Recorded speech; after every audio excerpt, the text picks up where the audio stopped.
I get it. Big change can be overwhelming. It can feel as if there's a giant weight pushing down on your shoulders and like the room is getting smaller minute by minute.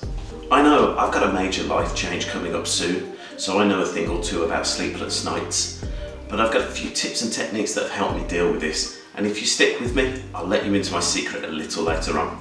So people are all sorts of different, and that's great. Some people are only really affected by change if it involves moving to a different country to start a new job where they don't speak the native language. Whereas other people can go into a tailspin when they get to the end of their latest Netflix box set and they wonder what is life going to be like without Lucifer and Chloe anymore. But don't worry, I'm not going to spoil that for anyone. So change is inevitable, from changing schools to going to college to moving jobs, from moving out to your parents' house to meeting the person that you're going to spend the rest of your life with, and then getting a job, and then moving a job, and then maybe moving a country.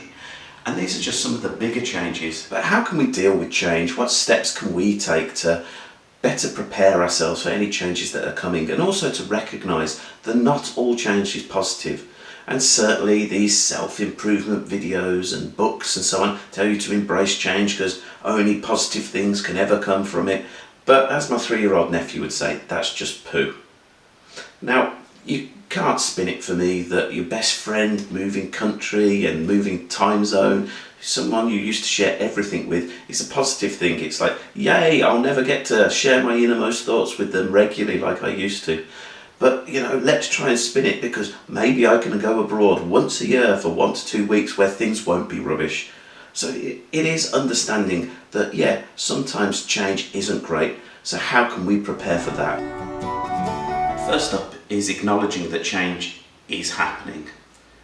Now, most of us have probably thought, oh, we're moving job, but that doesn't mean things are going to change because I'm still going to be living in the same place and I'll still have the same friends outside of work and it won't make any big difference to me. And we've used denial as a way to try and avoid this change, avoid the pain and the upset and the stress that it may cause us. And one of the real problems with denial as a mechanism is it can, almost mega load the stress into a really short period of time when it does finally hit us. So instead of that, if you've got a change coming, think about, well, it's happening, I know it's happening, how can I, move forward with this? What am I going to get out of this? What am I going to miss? And how can I, reduce the worry of the things I'll miss by as much as possible?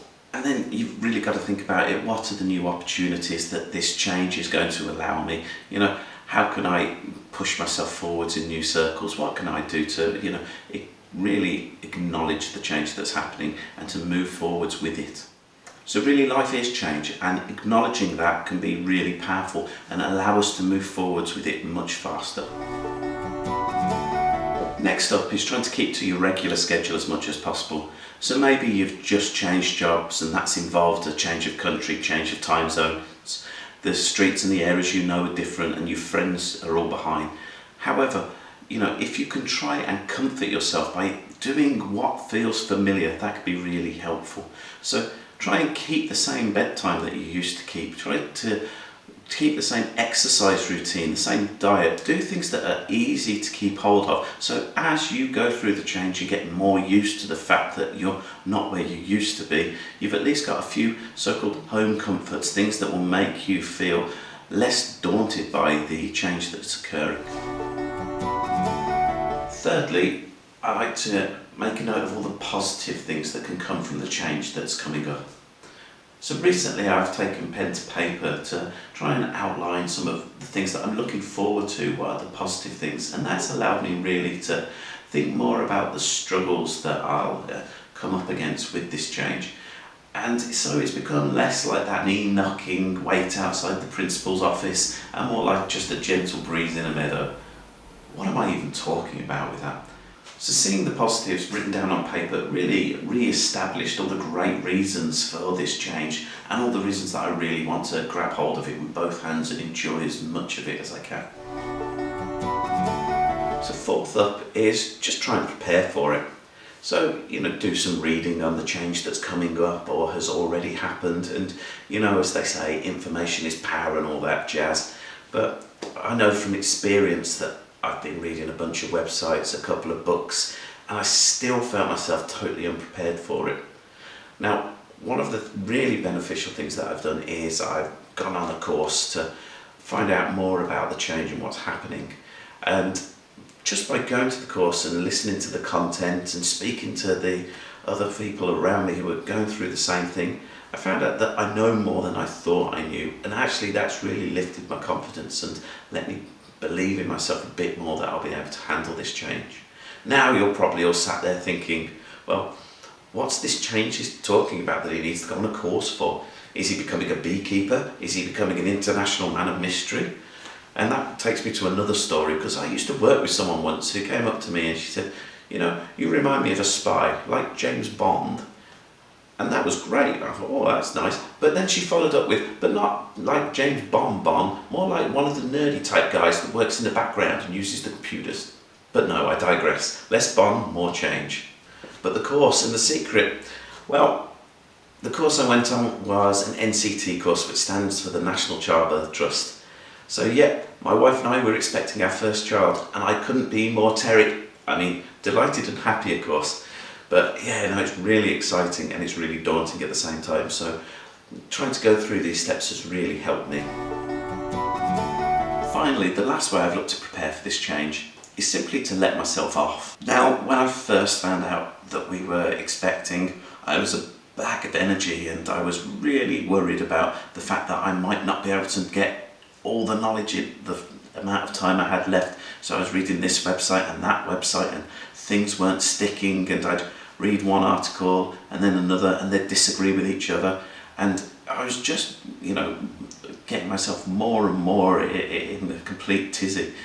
So what I did there was I decided that, you know what, there's no chance I'm going to know everything on the subject. I'm always going to get things wrong, and there are so many different opinions out there that, depending on who you talk to, you're doing the wrong thing anyway.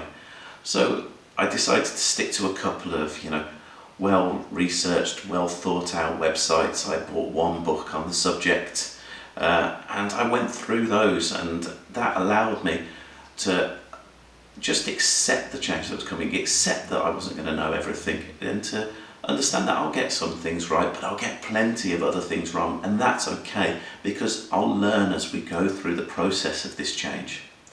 So it also allowed me to get back to step number 2, which was to try and keep my regular schedule, and that's just allowed me just to feel much more relaxed about the whole situation. Now, of course, that doesn't mean that I don't feel nervous and anxious about the change still. It just means I feel better equipped to deal with it. Now, I understand that change is always going to be nerve-wracking, and actually nerves are a good thing because they make you prepare more.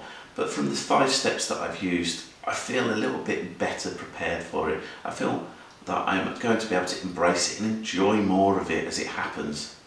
And I certainly feel more prepared for it. I hope that some of the ideas in this video are going to be helpful for you, and they'll allow you to deal with the changes that go on in your life in a more prepared and more enthusiastic way. But I also know that you've got this. I certainly believe in you. You can do it. So I really do hope this video has been helpful, and if it has, myself and the cat, Fred here, would really like if you could give us a like and subscribe if you want more content like this. I've recently done a video on different small habits that you can pick up and take on easily, and it's now linked in the left hand corner. And all that leaves me to say is thank you very much for watching, and I hope you have a really positive day.